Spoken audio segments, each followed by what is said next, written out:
네, 기본소득당 용해인입니다. 먼저 조태열 장관님께 한 가지만 좀 간단히 여쭤보겠습니다. 마이크를 주시거나 시간 잠깐 멈춰주시고 한 가지만 여쭤볼 건데 나오셔가지고 감사합니다. 그 피의자 윤석열이 3일 밤에 10시 계엄 선포를 최종 결심을 하고 밤 8시부터 국무총리를 비롯한 장관 5명과 국정원장을 콕 집어서 대통령실로 따로 소집했습니다. 국무회의를 열 생각은 없어 보이고요. 이 8시에 피의자 윤석열에게 용산집무실로 오라고 직접 전화 받으셨죠, 장관님? 저는 대통령님으로부터 직접 받았고 거기 이유를 좀 설명하던가요? 모이는 게 아니라 한 사람씩 불려온 것으로 잘 압니다. 8시경에 모인 멤버가 먼저 있다는 말씀을 드리는데요. 이제 들어가셔도 도착해서 괜찮습니다. 들어갔을 때는 5분만 있었습니다. 네, 별도 혹시 지시사항을 받으신 바가 있으신가요? 네? 들어가서 계엄 이야기를 들으시고 지시사항을 받으신 바가 앉자마자 있으신가요? 계속 계엄 선포한다는 말씀을 하셨습니다. 그리고 또 별도의 지시사항은 없으셨나요? 동시에 A4 용지에 하나를 A4 용지를 그때 받으셨고 알겠습니다. 들어가셔도 좋습니다. 이 8시 멤버 모두가 다 계엄을 대통령실에 들어가서야 비상계엄을 들었다. 그 전에는 연락을 받을 당시에는 국무회의도 비상계엄도 듣지 못했다고 답변을 하고 있습니다. 조태영 원장님께 좀 질문 드리겠습니다. 9시까지 모인 사람들은 다 국무회의 참석 배석자인데요. 국정원장님은 왜 불렀다고 하던가요? 이유를 듣지는 못했습니다만 안보와 관련되는 사항이 좀 있어서 오라고 그렇게 하신 게 추측하시는 거죠? 네, 네. 추측합니다. 가서도 왜 불렀는지 따로 용건을 들으진 않으셨나요? 듣진 않으셨나요? 없었습니다. 그리고 따로 문건을 받거나 지시사항을 받으신 것도 없으신가요? 없었습니다. 그러면 계엄 실무 편란상 그 대통령은 계엄을 선포하기 이전에 두 곳의 심의를 거치게 되어 있습니다. 하나가 국무회의고 그 전에 이제 국가안전보장회의 NSC를 열어야 한다고 되어 있는데요. 이게 박근혜 정부 기무사에서 작성했던 2017년 문건에도 나오고 국가전쟁 지도지침에도 이 절차가 명시되어 있다고 합니다. 국가안보실장이셨으니까 저보다 더 잘 아실 것 같은데 공교롭게도 앞서 말한 이 8시에 먼저 연락을 받은 멤버들의 공통점이 딱 한 가지가 있습니다. 바로 NSC 구성원이라는 점입니다. 조태영 원장님 혹시 12월 3일에 NSC가 개최된 바가 있습니까? 없습니다. 그리고 혹시 그러면 법무부 장관은 멤버가 아닌 것으로 알고 개최를 시도하신 바 있으십니까? 없습니다. 네. 이게 국무회의를 열 생각도 없었고 이 모임이 NSC 모임도 아니었다면 도대체 왜 몇 명만 콕 집어서 국무위원들과 몇몇 조태영 원장님 같은 사람을 대통령실로 불렀을까 상당히 의문이 남습니다. 저는 이 회의가 핵심 계통에 있는 사람들에게 계엄 전 지시사항을 전달하는 자리였을 거라고 생각을 하는데요. 3월 말 22대 총선을 앞두고 피의자 윤석열이 같이 식사하시면서 비상대권을 언급했다라고 공소장에 나와 있는데 그런 기억이 없다라고 답변을 하셨어요. 맞습니까? 맞습니다. 네. 공소장에는 그렇게 나와 있습니다. 그 이후에도 김용현과 소위 그 충성 장군들이 지속적으로 비상 계엄을 수차례 얘기했다는 건 알고 계시죠?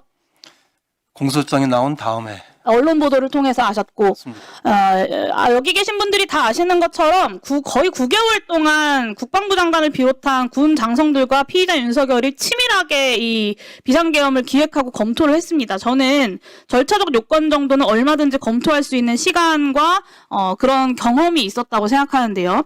당일 국무위원들이 아니라 NSC 멤버십으로 추정되는 8시 멤버만 소집을 했습니다. 국무회의를 소집할 생각 자체가 없었고 NSC도 열려고 한 것이 아니다라고 오늘 증언을 했습니다. 이 어떤 절차적 요건도 충족할 생각과 의지 자체가 없었다는 정확한 증거라고 생각하고요.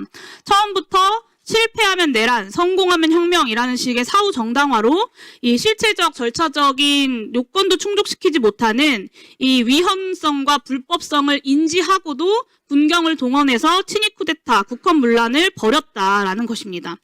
그러면 도대체 왜 이 12월 3일 안건도 없이 회의록도 없이 그리고 부서도 없이 국무회의로 조작된 채로 남겨져 있는 이 조악하기 짝이 없는 국무위원 모임, 국무조정실에서 이제 국무위원 모임이라는 표현을 쓰던데 이건 누가 만든 건가?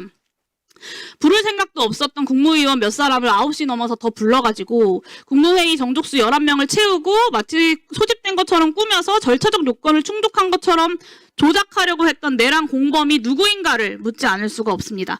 박성재 장관님께 한 가지만 더 여쭤보겠습니다. 이날 8시에 전화 받고 30분 후에 대통령실 도착하셨습니다. 이 회의에서 국무위원을 더 불러야 한다. 국무회의를 열어야 한다. 이렇게 제안하신 분이 누굽니까? 누구지 제가 명확하지는 않지만 저도 이런 심의라는 규정을 그 자리에서 이렇게 검색해서 심의라는 게 있다. 이 부분이 거쳐야 되는 거 아닌가 하는 이야기를 여러분들이 이야기하셨죠. 네. 그 한덕수 국무총리께서 이미 국회에서 수차례 본인이 이제 국무위원을 소집해서 국무회의를 명분으로 설득하기 위해 직접 소집했다 이렇게 말씀을 하시지 않았습니까? 네. 오늘도 그 입장에는 변함이 없으신 그렇습니다. 거죠? 네. 근데 사실 비상계엄을 막고자 했다면 이 국무회의로 심의 자체를 막는 것이 더 상식적입니다. 뭐 예를 들면 최상목 부총리는 내가 서명을 하지 않음으로써 이 회의의 절차적 정당성을 부여하지 않겠다라고 하고 박차고 나갔던 것 아닙니까? 그런데 국무회의를 열어야 한다고 이 비상계엄을 막기 위해서 그랬다라는 건 좀 납득하기 어렵다는 것이고요. 시간 잠깐 멈춰주시고 김서구 차관님 앞으로 잠깐 나와주십시오.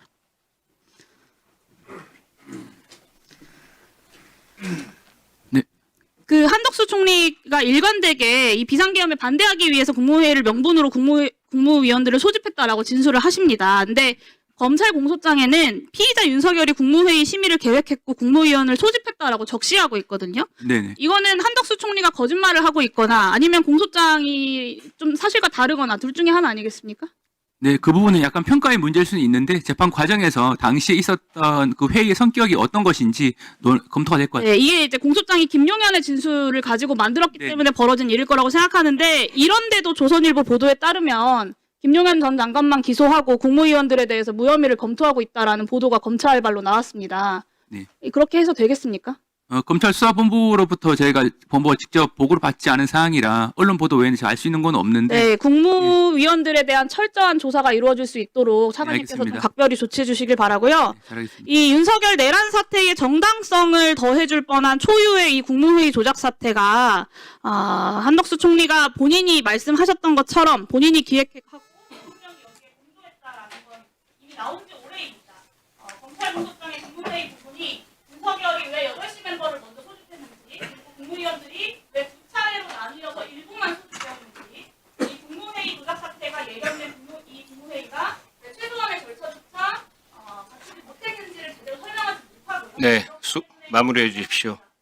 그렇기 때문에 이 충성 장군들에 대한 수사처럼 충성 장관들에 대한 철저한 수사가 필요하다라는 말씀을 드립니다. 이 8시 멤버가 계엄 직전에 윤석열에게 지시사항을 받았을 것이라는 점도 배제할 수 없다고 생각하고요. 철저하게 수사해 주시기 바랍니다. 네, 위원님 말씀 유념해서 철저한 수사가 이룰 수 있도록 노력하도록 하겠습니다. 네, 수고하셨습니다.